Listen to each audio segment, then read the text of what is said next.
Em nome do Pai, do Filho, do Espírito Santo. Amém. Jesus entrou no templo em Jerusalém e observou tudo. Mas como já era tarde, saiu para Betânia com os 12. No dia seguinte, quando saíam de Betânia, Jesus teve fome. De longe, viu uma figueira coberta de folhas e foi até lá ver se encontrava algum fruto. Quando chegou perto, encontrou somente folhas, pois não era tempo de figos. Então Jesus disse à figueira: que ninguém mais coma de teus frutos. E os discípulos escutaram o que ele disse. Chegaram a Jerusalém, Jesus entrou no templo e começou a expulsar os que vendiam e os que compravam no templo. Derrubou as mesas dos cambistas e as cadeiras dos vendedores de pombas, e não deixava ninguém carregar nada através do templo. E ensinava o povo, dizendo: minha casa será chamada casa de oração para todos os povos. No entanto, vós fizestes dela uma toca de ladrões. Os sumos sacerdotes e os mestres da lei ouviram isso e começaram a procurar uma maneira de o matar. Mas tinham medo de Jesus, porque a multidão estava maravilhada com o ensinamento dele. Ao entardecer, Jesus e os discípulos saíram da cidade. Na manhã seguinte, viram que a figueira tinha secado até a raiz. Pedro lembrou-se e disse: olha, mestre, a figueira que amaldiçoaste secou. Jesus lhes disse: tende fé em Deus. Em verdade vos digo, se alguém disser a esta montanha: levanta-te e atira-te no mar, e não duvidar no coração, isso acontecerá. Tudo o que pedirdes na oração, acreditai que já o recebestes, e assim será. Quando estiverdes rezando, perdoai tudo o que tiverdes contra alguém, para que vosso Pai que está nos céus também perdoe os vossos pecados. Palavra da salvação. Bom dia, transformadores. Jesus entrou no templo e observou tudo.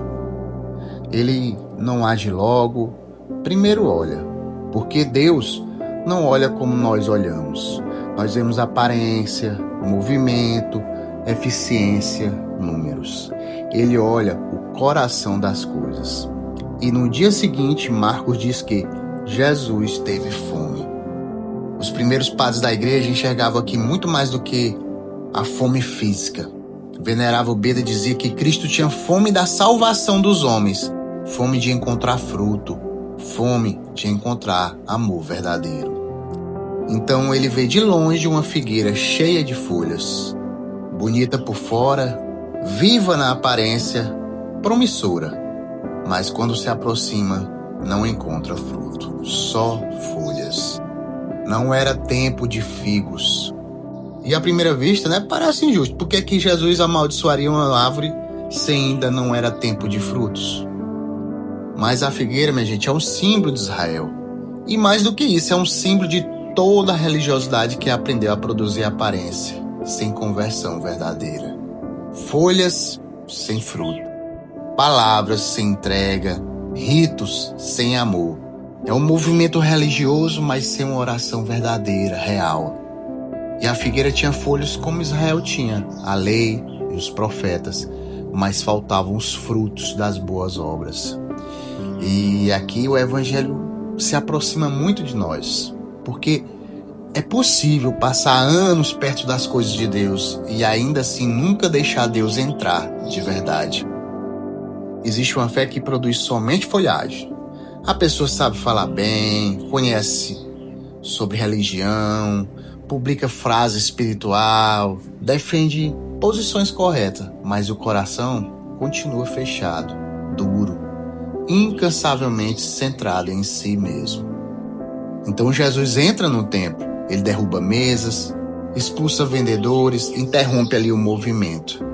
Isso não foi uma explosão. Cristo não perdeu o controle.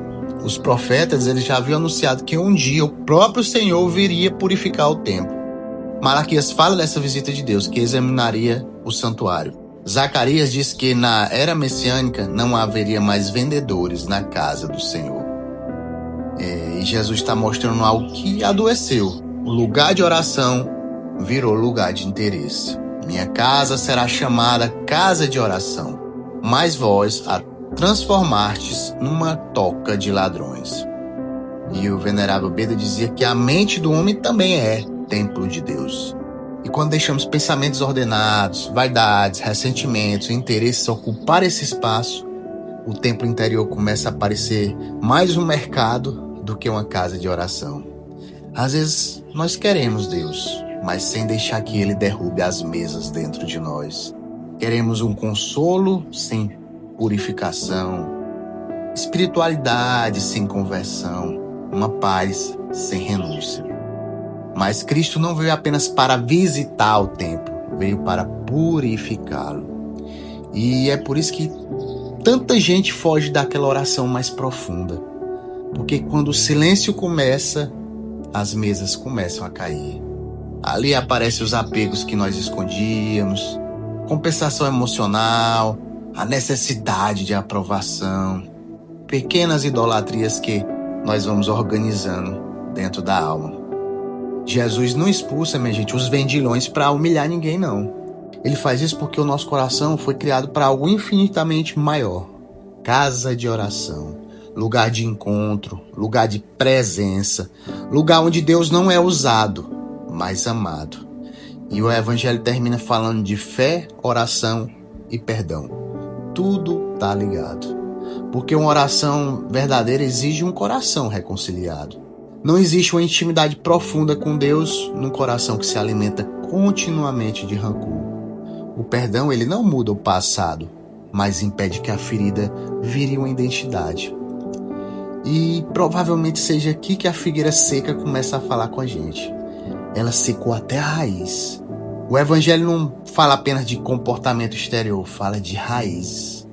Jesus não veio podar folhas, veio salvar a raiz da alma. Então, não se pergunta, eu tenho folhas? A pergunta é, existe fruto? Existe caridade real? Existe entrega? Existe verdade no modo como eu trato as pessoas? Existe a oração quando ninguém está perto? Ou minha fé virou uma aparência bem organizada? Minha gente, Cristo continua passando perto da figueira. Ele continua olhando o tempo, continua procurando fruto.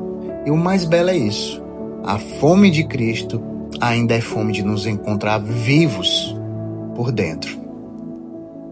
Paz e bem.